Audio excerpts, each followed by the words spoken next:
All right. So NFC Championship and AFC Championship week just came to a close. I'm not gonna lie, this is probably kind of weird, only because this is probably the first playoff series without Patrick Mahomes, one. And two, you looking at two young quarterbacks pretty much who are trying to get their first Super Bowl. So I know that this Super Bowl matchup is going to be between Drake May and Sam Darnold. And I know Sam Darnold now has a lot to prove, and we'll get to that later on in the podcast. But first, I would like to talk about that Denver Broncos and Patriots game.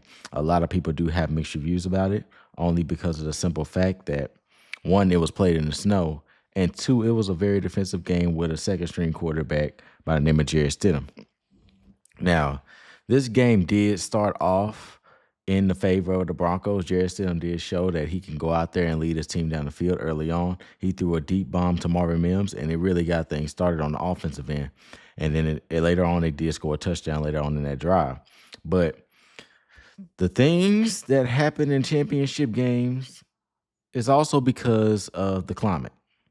Now, the climate did change a little bit in the second half. The change happened when it started snowing, and when it starts snowing, teams can't really pass the ball as well as they want to. They're going to have to switch to the run game. So teams become more predictable. So I think it kind of ruined the Broncos' momentum a little bit because they did not know how to manage the game from that point, and the Patriots just knew how to do it. And Drake May did his thing.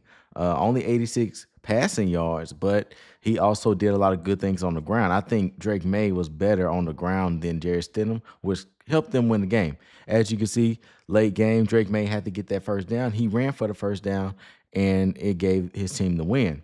But one question I do have in mind is that if it did not snow, would Jarrett Stidham and the Denver Broncos find their way into the Super Bowl? Now, my answer would probably be yes, because early on, I don't think the Patriots had an answer for the Broncos when they were on offense. Jarrett Stidham, like I said, early on in the game, threw that deep ball, set the tone, and I think the Broncos was going to really run off with this thing. But stuff happens. It starts to snow, and you look at the tables turn, and now the Patriots win the game. My only concern is there are other people outside of this game who are saying, oh, it was because of the snow was controlling everything. Honestly, it's been like that forever. Tom Brady played in the snow. Peyton Manning played in the snow. Every quarterback we know that's basically one of the greats in the game played in the snow. So I feel like the snow should not be an excuse as to why the Broncos lost the AFC Championship game, only because other quarterbacks been through this situation. They've been in that climate, and some of them quarterbacks even overcame that, and they went to the Super Bowl where they was playing in a better environment. So that snow excuse, I don't think it should be an excuse as to why the Broncos couldn't get the job done. I mean, Jarrett Stidham, although it was snowing, had 133 yards, one touchdown. The only mistake he made was a late game interception on the final drive by Christian Gonzalez. That's the only mistake. So he could have got it done if he wanted to, but he didn't. So my next question could be, can the Patriots go all the way? I think they can. Like I said before, they are probably the more complete team coming out of the AFC, and they are well deserving of going to the Super Bowl. And Drake May right now just having his best season yet in his second year, and I think the Patriots can hold their ground against the Seattle Seahawks. Now, speaking of Seattle Seahawks, they did play the Rams yesterday in the NFC Championship game, and I think this game was pretty much won because of Sam Darnold. I know early on I did say that Sam Darnold would have to prove something to me against the LA Rams because Matthew Stafford looked like the better quarterback throughout the season, and Sam Darnold just looked like a quarterback who was playing in a system full of great players. Now, I kind of stand on that statement until he wins the Super Bowl. But the Rams, we were talking about what the Rams did in this game. Their defense was atrocious. Their defense was terrible.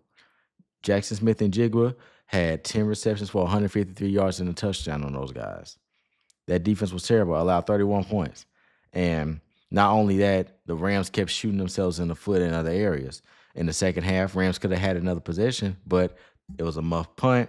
They didn't get that possession, and also the Seahawks went down and scored a touchdown on that possession as well.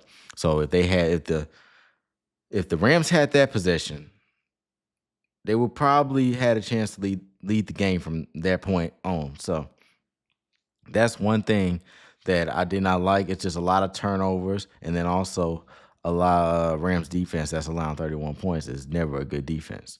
And also there late in the game, Sean McVay had a chance to get his 3 points. Remember, the score was 27-31. In that second to last drive, he had a chance to kick a field goal and make it 30-31. But he didn't. He went for it on 4th down. They turned the ball over on downs, and they turned it back over to the Seattle Seahawks. And the Seahawks, they got stopped. But it was a little bit too late because the Rams only had like a few seconds left, and they got the ball down the field, and they couldn't keep the ball out of bounds, and the Seahawks won. So I think if Sean McVay was wise enough to kick a field goal that drive and give the Rams defense an opportunity to make a stop, and then they could go down there and kick a field goal, things would have changed. We're probably looking at a Rams-Patriots Super Bowl right now. This game was lost by the Rams strictly because of coaching and because of defensive errors. Those offensive errors had something to do with coaching. Why are we playing off-man coverage on Jackson Smith and Jigba, and he is catching quick screen passes and running them for 10 yards plus nearly every time? Also, Sam Darnold, y'all letting him stay in that pocket too long.